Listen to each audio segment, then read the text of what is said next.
Assalamualaikum warahmatullahi wabarakatuh. Salam sejahtera untuk kita semua. Salam Om Swastiastu, Namo Buddhaya. Salam kebajikan. Selamat malam teman-teman semua dan Bapak dosen Dr. Reza Rahmatullah SPD MPD yang saya hormati. Semoga kita semua dalam keadaan sehat walafiat.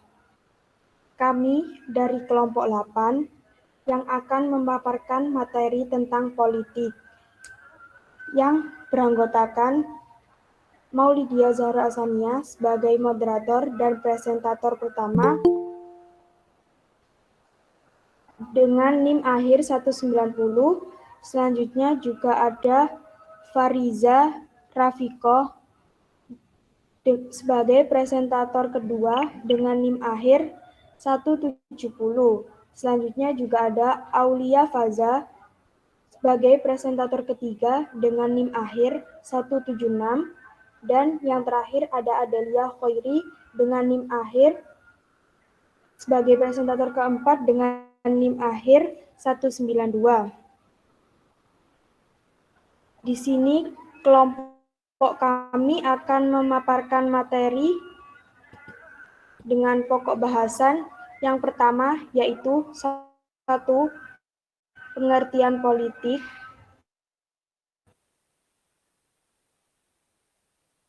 2. Sistem politik, 3. Manfaat belajar politik, dan 4. Tujuan. Baik, teman-teman, langsung saja kita mulai ke sesi yang pertama adalah pembukaan. Sebelum itu, marilah kita mengucapkan basmalah bersama dan oleh saya sendiri.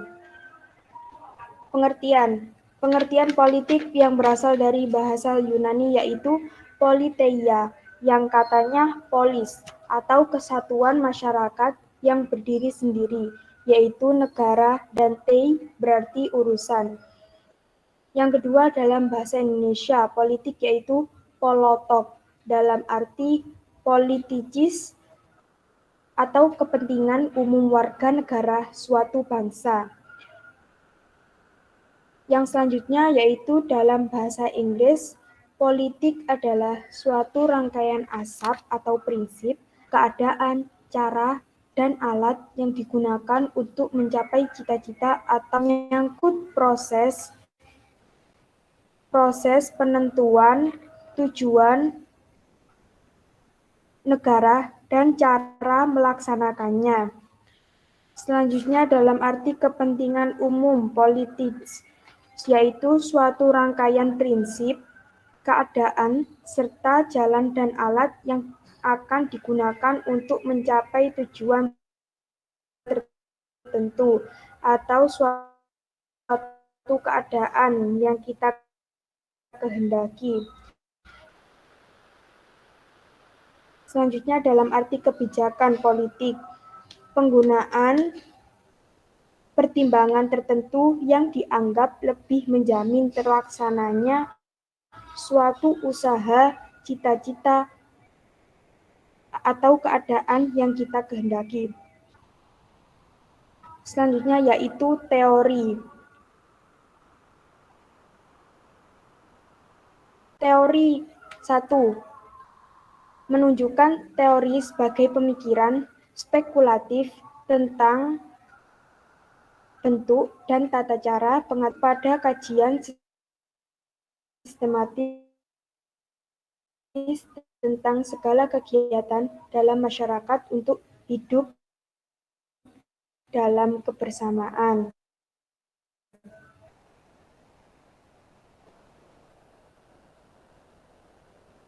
Selanjutnya yaitu konsep politik.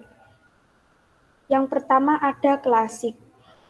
Klasik adalah untuk mencapai suatu kebaikan bersama yang dianggap memiliki nilai moral yang lebih tinggi daripada kepentingan jabatan. Yang kedua yaitu kelembagaan. Kelembagaan hanya berlaku bagi negara modern, yaitu Negara yang sudah ada diferensiasi dan spesialisasi peranan negara yang memiliki batas wilayah yang pasti dan penduduknya tidak nomaden. Yang ketiga ada kekuasaan.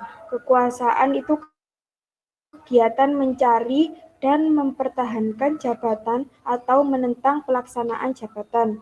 Yang keempat yaitu ada fungsionalisme, yaitu alokasi nilai-nilai secara otoritatif berdasarkan kewenangan dan tidak mengikat suatu masyarakat.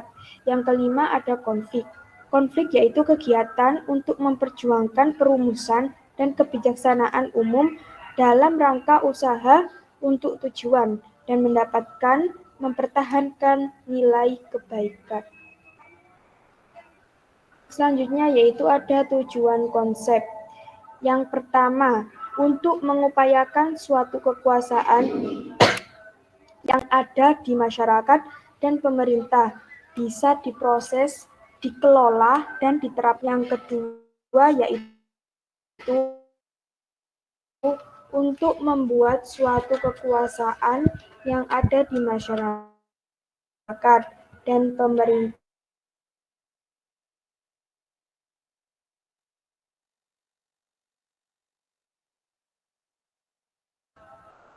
Mbak Fariza.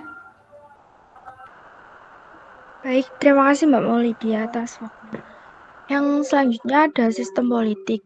Sistem politik merupakan subsistem melalui sistem sosial. Pendekatan sistem menggabungkan seluruh kegiatan yang terdapat dalam subsistem, yaitu adalah unit yang relatif berpisah namun mempunyai keterkaitan yang relatif sama di antara elemen pembentukannya. Selanjutnya,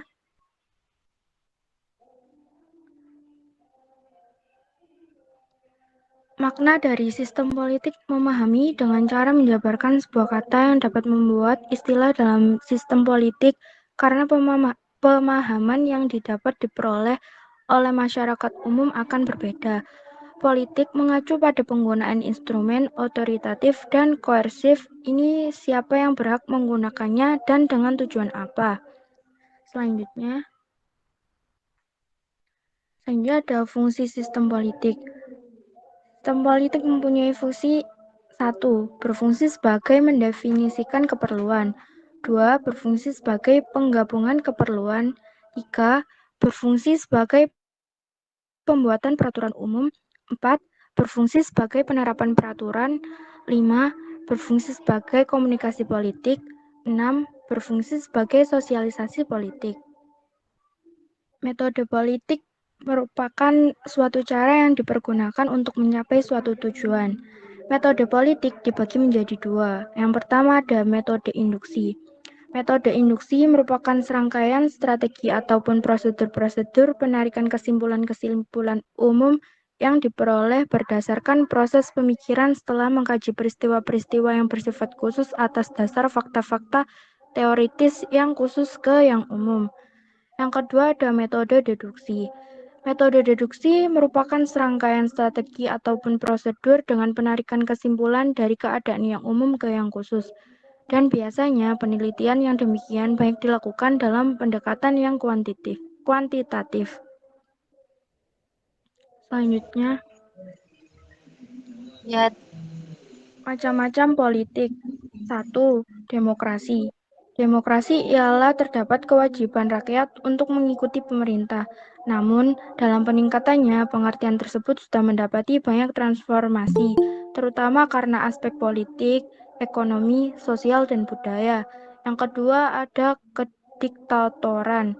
Kediktatoran ialah suatu bagian pemerintahan di mana otoritas mulia untuk berkuasa akan diduduki dan dilandaskan oleh satu orang maupun organisasi golongan kecil. Yang selanjutnya akan dipresentasikan oleh Mbak Aulia Faza. Waktu dan tempat saya persilahkan. terima kasih atas penyampaiannya Mbak Fariza. Di sini saya akan membacakan struktur politik Indonesia. Struktur politik Indonesia yaitu lembaga negara yang formal yang keberadaannya diatur oleh Undang-Undang Dasar 1945 sebagai Konstitusi Negara Indonesia. Ada 3 macam substruktur politik Indonesia adalah sebagai berikut. Yang pertama, lembaga eksekutif yang terdiri atas presiden, wakil presiden, dan menteri. Yang kedua, lembaga yudikatif. Lembaga yudikatif ini terdiri atas MA, MK, dan KY. Berikutnya yaitu lembaga legislatif. Lembaga legislatif ini meliputi MPR, DPR, dan DPD. Lanjut. Infrastruktur politik Indonesia adalah suatu kehidupan politik rakyat Indonesia yang terdapat di dalam masyarakat Indonesia, memberikan pengaruh terhadap tugas-tugas lembaga negara Indonesia dalam menjalankan pemerintahan Indonesia. Di sini ada 5 kelompok komponen yang tergolong dalam infrastruktur kelompok kekuatan politik dalam masyarakat, yaitu sebagai berikut. Yang pertama, partai politik atau parpol. Yang kedua, kelompok kepentingan atau interest group. Yang ketiga, kelompok penekan atau pressure group. Yang keempat, media komunikasi politik atau media political communication. Yang kelima yaitu tokoh politik. Selanjutnya yaitu perbandingan sistem politik negara-negara ASEAN. Yang pertama, tuntutan. Tuntutan yaitu keinginan masyarakat yang pemenuhannya harus diperjuangkan melalui cara-cara dan menggunakan sarana politik. Yang kedua yaitu dukungan. Dukungan yaitu setiap perbuatan, sikap, dan pemikiran warga masyarakat yang mendorong pencapaian atau tujuan, kepentingan, dan tindakan pemerintahan dalam sistem politik. Yang ketiga yaitu sikap apatis. Sikap apatis yaitu sikap tidak peduli warga negara terhadap kehidupan politik, juga dapat menjadi input bagi sistem politik. Terima kasih. Untuk materi selanjutnya akan dibawakan oleh Mbak Adel. Terima kasih Mbak Aulia. Untuk selanjutnya, saya akan menjelaskan pokok-pokok sistem politik di Indonesia setelah amandemen Undang-Undang Dasar 1945. Yang pertama ada bentuk negara adalah kesatuan, sedangkan bentuk pemerintahan adalah republik. Yang kedua, kekuasaan eksekutif berada di tangan presiden. Presiden adalah kepala negara sekaligus kepala pemerintahan. Yang ketiga, tidak ada lembaga tertinggi dan lembaga tinggi negara. Yang ada lembaga-lembaga negara seperti MPR, DPR, DPD, BPK, Presiden, MK, KY, dan MA. Yang keempat, DPA ditiadakan yang kemudian dibentuk sebuah dewan pertimbangan yang berada langsung di bawah presiden. Yang kelima, kekuasaan membentuk undang-undang ada di tangan MPR. Saat belajar politik, yaitu dapat mempelajari kebijakan dari pemimpin terdahulu. Yang kedua, dapat mempelajari gagasan bernegara. Yang ketiga, dapat mempelajari sistem politik dunia. Yang keempat, dapat memperbaiki kekeliruan politik saat ini di masa depan. Yang kelima, dapat mempelajari teori dan praktik politik. Yang kelima, dapat melatih berpikir kritis. Yang ketujuh, dapat melatih rasa toleransi. Dan yang terakhir, mempelajari budaya politik diharapkan masyarakat memiliki kesadaran